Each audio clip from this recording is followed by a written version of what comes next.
ಹಾಗೆ ಎಲ್ರಿಗೂ ನಮಸ್ಕಾರ. ಬಿಗ್ ಬಾಸ್ನ ಇವತ್ತಿನ ಎಪಿಸೋಡ್ನ ಮೊದಲ ಪ್ರೋಮೋ ಅಪ್ಲೋಡ್ ಆಗಿದೆ. ಆ್ಯಂಡ್ ಈ ಒಂದು ಪ್ರೋಮೋದಲ್ಲಿ ನೋಡ್ತಾ ಇದ್ರೆ ಸ್ವಲ್ಪ ಇಂಟ್ರೆಸ್ಟಿಂಗ್ ಆಗಿದೆ. ಸಖತ್ತಾಗಿರುವಂಥ ಒಂದು ಶಿಕ್ಷೆಗಳನ್ನು ಕೊಡ್ತಾ ಇದ್ದಾರೆ. ಬಿಗ್ ಬಾಸ್ ಮನೆಯ ರೂಲ್ಸ್ಗಳನ್ನು ಯಾರ್ಯಾರು ಮುರಿತಾ ಇದ್ದಾರೆ, ಜೊತೆಗೆ ಅಲ್ಲಿ ನಾಮಿನೇಷನ್ ಪ್ರಕ್ರಿಯೆ ಚಟುವಟಿಕೆ ಕೂಡ ನಡೀತಾ ಇದೆ ಅಂತಲೇ ಹೇಳ್ಬೋದು. ಪ್ರೋಮೋ ನೋಡಿದ್ರೆ ಅನ್ಕೊಂತೀನಿ. ಗಿಲ್ಲಿ ಆ್ಯಂಡ್ ನಮ್ಮ ಅಶ್ವಿನಿ ಅವರು ಮತ್ತೆ ತಿರ್ಗಾ ಶುರು ಹಚ್ಕೊಂಡಿದ್ದಾರೆ ಫೈಟಿಗೆ. ಆ್ಯಂಡ್ ಗಿಲ್ಲಿಗೆ ಒಂದು ಸಿಕ್ಕಿದೆ ಮತ್ತೆ ತಿರ್ಗಾ ಇವಾಗ ಅಶ್ವಿನಿ ಅವರನ್ನ ತುಳಿಯೋಕ್ಕೆ. ಆ್ಯಂಡ್ ಚೆನ್ನಾಗಿದೆ. ಆ್ಯಂಡ್ ಇವಾಗ ಗಿಲ್ಲಿ ಆಟ ಒಂಥರ ಅಶ್ವಿನಿ ಅವರಿಗೆ ಪ್ರಾಣ ಸಂಕಟ ಅಂತಾನೆ ಹೇಳ್ಬೋದು. ಸಖತ್ತಾಗಿ ಒಂದು ಆಟ ಆಡಿಸ್ತಾ ಇದ್ದೇನೆ ಅಶ್ವಿನಿ ಅವರಿಗೆ. ಏನು ಎತ್ತ ಅಂತ ಹೇಳ್ತೀನಿ. ಅಂಡ್ ಅಲ್ಲಿ ನೋಡ್ತಾ ಇದ್ರೆ ನೀವು ನಾಮಿನೇಷನ್ ಪ್ರಕ್ರಿಯೆ ನಡೀತಾ ಇದೆ. ಅಂಡ್ ಬಿಗ್ ಬಾಸ್ ಅವರು ಒಂದು ಕ್ವಶನ್ ಕೇಳ್ತಾರೆ.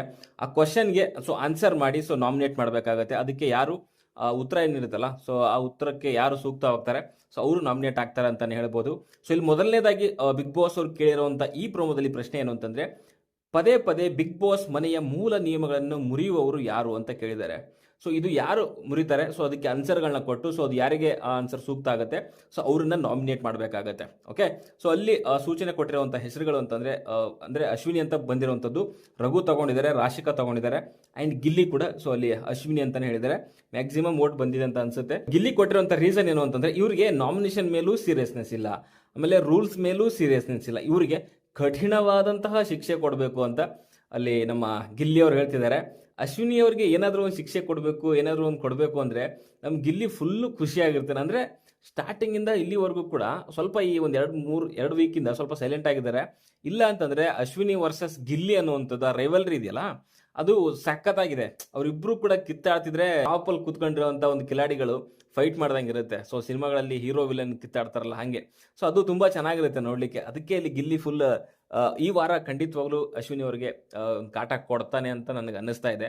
ಆ್ಯಂಡ್ ಇದ್ರ ಜೊತೆಗೆ ಅಲ್ಲಿ ಬಿಗ್ ಬಾಸ್ ಹೇಳುವಂಥದ್ದು ಇದೇ ಪದೇ ಬಿಗ್ ಬಾಸ್ ಮನೆಯ ಮೂಲ ನಿಯಮಗಳನ್ನು ಮುರಿಯುವಂಥದ್ದು ಅಶ್ವಿನಿ ಅಂತ ಗೊತ್ತಾದ್ಮೇಲೆ ಬಿಗ್ ಬಾಸ್ ಅವ್ರು ಹೇಳ್ತಾರೆ ಅವರಿಗೆ ಒಂದು ಶಿಕ್ಷೆ ಕೊಡಬೇಕು ಅಂತಂದರೆ ಏನು ಶಿಕ್ಷೆ ಅಂತಂದರೆ, ಕೊರಳಿಗೆ ಒಂದು ಸ್ವಾರಿ ಅನ್ನೋವಂಥ ಒಂದು ಬೋರ್ಡ್ನ ನೇತಾಕೊಂಡು ಮನೆಯ ಎಲ್ಲ ಸದಸ್ಯರ ಬಳಿ ಹೋಗಿ ಅಲ್ಲಿ ಬಸ್ಕಿ ಹೊಡೆದು ನಿಯಮಗಳನ್ನು ಮುರಿಯುವುದಿಲ್ಲ ಎಂದು ಹೇಳಬೇಕು ಅನ್ನುವಂಥ ಒಂದು ಶಿಕ್ಷಣ ಕೊಟ್ಟಿದ್ದಾರೆ. ಆ್ಯಕ್ಚುಲಿ ತುಂಬ ದೊಡ್ಡ ಶಿಕ್ಷೆ ಅದು. ಅದರಲ್ಲೂ ಮುಖ್ಯವಾಗಿ ಅಶ್ವಿನಿ ಅಂತವರು ಯಾರ ಎದುರುಗಡೆನೂ ಬಗ್ದೇ ಇರೋವಂಥವ್ರು. ಈ ರೀತಿಯಲ್ಲಿ ಬಿಗ್ ಬಾಸ್ ಅವರು ಶಿಕ್ಷೆ ಕೊಟ್ಟಿದ್ದಾರೆ ಅಂತಂದರೆ ಆಶ್ಚರ್ಯ ಪಡುವಂಥದ್ದೇನೆ. ಆ್ಯಂಡ್ ಅದೇ ಐ ಆಮ್ ಸಾರಿ ಅನ್ನೋ ಬೋರ್ಡ್ನ ಅಲ್ಲಿ ನೇತು ಹಾಕ್ತಾರೆ ನಮ್ಮ ಕ್ಯಾಪ್ಟನ್ ರಘು ಅವರು.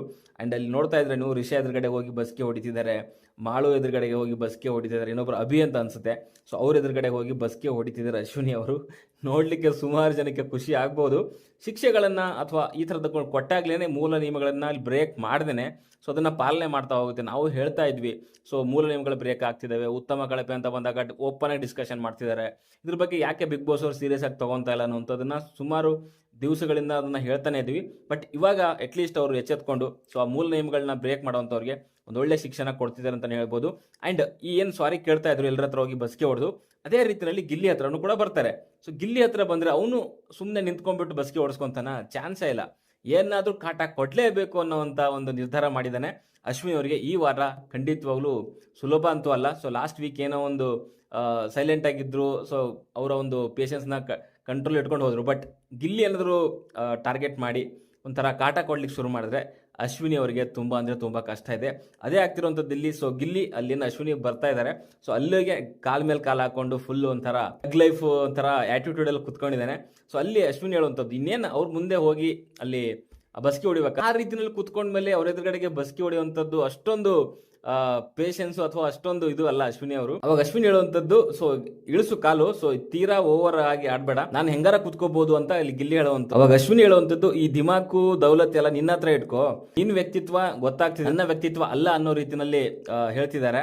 ಅಂಡ್ ಓಕೆ, ಅವನಿಗೆ ಸಿಕ್ಕಿದೆ ಚಾನ್ಸ್, ಇವಾಗ ನೀವು ಬಗ್ಲೇಬೇಕು, ಅವ್ನು ಬಗ್ಸ್ತಾನೆ, ಅದರಲ್ಲಿ ಎರಡನೇ ಮಾತೇ ಇಲ್ಲ. ಬಿಕಾಸ್ ನೀವು ಅಲ್ಲಿ ಅರಸರಿಯವರಾದಾಗ ನೀವು ರಾಜ ಮಾತೆ ಅಂತ ನನ್ನ ಕಣ್ಣು ನೋಡ್ಬೇಕು, ತಲೆ ಬಗ್ಗಿಸ್ಬೇಕು ಅಂತ ಏನೇನು ಮಾತಾಡ್ತಿರಲ್ಲ. ಇವಾಗ ಅವ್ನು ಚಾನ್ಸ್ ಇದೆ, ಅವ್ನು ಮಾಡ್ತಾನೆ. ನಾಳೆ ನಿಮ್ಗೆ ಚಾನ್ಸ್ ಸಿಕ್ಕರೆ ನೀವು ಮಾಡಬೇಕು ಅಷ್ಟೇನೆ. ಇಲ್ಲಿ ಒಬ್ರಿಗೊಬ್ರಿಗೆ ಅಪರ್ಚುನಿಟಿ ಸಿಕ್ಕಾಗ ಅವ್ರವ್ರು ಯಾವ ರೀತಿ ನಡ್ಕೊಂತಾರೆ ಅನ್ನೋದು ಮುಖ್ಯ ಆಗುತ್ತೆ. ನೀವು ಅವತ್ತೇನಾದರೂ ಸ್ವಲ್ಪ ತಗ್ಗಿ ಬಗ್ಗೆ ನಡೆಸ್ಕೊಂಡಿದ್ದೀರ ಅವ್ರಿಗೆ, ಇವತ್ತು ಅವನು ಮೇ ಬಿ ಆ ಥರನೇ ನಡ್ಕೊತಿದ್ದ ಅಂತ ಅನ್ಸುತ್ತೆ. ನೀವು ರಾಜ ಮಾತೆ ಆದಾಗ ಯಾವ ರೇಂಜಿಗೆ ಅವ್ನಿಗೆ ಕಾಟ ಕೊಟ್ಟಿದ್ದೀರಾ, ಅವನಿಗಾದ್ರಾಗಿರ್ಬೋದು, ಕಾವ್ಯಾಗಾದ್ರಾಗಿರ್ಬೋದು, ಏನೋ ಒಂದು ಡಿಸ್ಕಷನ್ ಮಾಡೋ ಟೈಮಲ್ಲಿ ಏನು ಮಾಡಿದ್ರಿ ನೀವು? ಕಣ್ಣು ನೋಡಬೇಕು, ಇಲ್ಲಿ ನೋಡಬೇಕು ಅಂತ. ಇವಾಗ ಅವನಿಗೆ ಚಾನ್ಸ್ ಸಿಕ್ಕಿದೆ, ಅವನ ಎದುರುಗಡೆಗೆ ಬಸ್ಗೆ ಹೊಡಿಬೇಕು ನೀವು.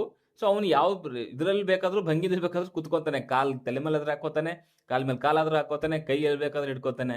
ಅವನ ಎದುರುಗಡೆಗೆ ಹೋಗಿ ನೀವು ಸಾರಿ ಅಂತ ಹೇಳಿ ಬಸ್ಗೆ ಹೊಡಿಬೇಕಷ್ಟೇ. ಬಟ್ ಆ ಒಂದು ಇದಿದೆಯಲ್ಲ, ಏನಂತಾರೆ ಅದಕ್ಕೆ, ಸ್ವಾಭಿಮಾನ ಅನ್ನುವಂಥದ್ದು ಇವಾಗ ಅಶ್ವಿನಿ ಅವರಿಗೆ ಕಾಡ್ತಾ ಇದೆ. ಇವನ ಎದುರುಗಡೆಗೆ ನಾನು ಯಾಕೆ ಹೋಗಿ ಒಂಥರ ಆ ಥರ ಒಂದು ಪೊಸಿಷನಲ್ಲಿ ಕುತ್ಕೊಂಡಾಗ ಸೊ ಬಸ್ಕಿ ಹೊಡಿಲಿ ಅನ್ನೋ ರೀತಿಯಲ್ಲಿ ಅವರಿಗೊಂದು ಈಗೋ ಅನ್ನಿಸ್ತಾ ಇದೆ. ಬಟ್ ಅವ್ರು ಹೊಡೆಯಲ್ಲ ಅನ್ನೋದು ಗೊತ್ತಿಲ್ಲ ನನಗೆ. ಹೊಡೆದಿಲ್ಲ ಅಂದ್ರೂ ಕೂಡ ಕ್ಯಾಪ್ಟನ್ ರಘು ಅವ್ರು ಹೊಡೆಸಲೇಬೇಕು. ಅದನ್ನ ಅಲ್ಲಿ ಯಾರಿಗೆ ಕನ್ವಿನ್ಸ್ ಮಾಡ್ತಾರೆ ಅನ್ನೋಂಥದ್ದು ನೋಡಬೇಕು, ಅಶ್ವಿನಿಗ ಅಥವಾ ಗಿಲ್ಲಿಗ ಅನ್ನೋವಂಥದ್ದು. ಓಕೆ, ಇಂಟ್ರೆಸ್ಟಿಂಗ್ ಆಗಿದೆ. ಒಂದು ಒಳ್ಳೆ ಫೈಟ್ ಅಂತೂ ಈ ವಾರ ನೋಡ್ಲಿಕ್ಕೆ ಸಿಗುತ್ತೆ ಅಂತ ಅನ್ಸುತ್ತೆ, ಗೊತ್ತಿಲ್ಲ. ಸದ್ಯಕ್ಕೆ ಅಶ್ವಿನಿ ಅವರು ಇವಾಗ ಸೋತಿರ್ಬೋದು, ಬಟ್ ಅವರು ಕಮ್ಬ್ಯಾಕ್ ಮಾಡಲಿಕ್ಕೆ ಕಾಯ್ತಾ ಇರ್ತಾರೆ. ಸುಮ್ಮನೆ ಕೊಡೋವಂಥವ್ರಂತೂ ಅಲ್ಲ ಅವರು, ನೆಗೆಟಿವೋ ಪಾಸಿಟಿವೋ ಸೌಂಡ್ ಅಂತೂ ಮಾಡೇ ಮಾಡ್ತಾರೆ. ನೋಡೋಣ, ಚೆನ್ನಾಗಿರುತ್ತೆ ಈ ವಾರ. ಓಕೆ, ಸದ್ಯಕ್ಕೆ ಈ ವಿಡಿಯೋದಲ್ಲಿ ಇಷ್ಟೇ. ವಿಡಿಯೋ ಅಷ್ಟು ಲೈಕ್ ಮಾಡಿ, ಶೇರ್ ಮಾಡಿ, ಚಾನಲ್ನ ಸಬ್ಸ್ಕ್ರೈಬ್ ಮಾಡ್ಕೊಳ್ಳಿ ಅಂತ ಹೇಳ್ತಾ ಮುಂದಿನ ನೋಡೋದಲ್ಲಿ ಸಿಗೋವರೆಗೂ ಬಾಯ್ ಬಾಯ್.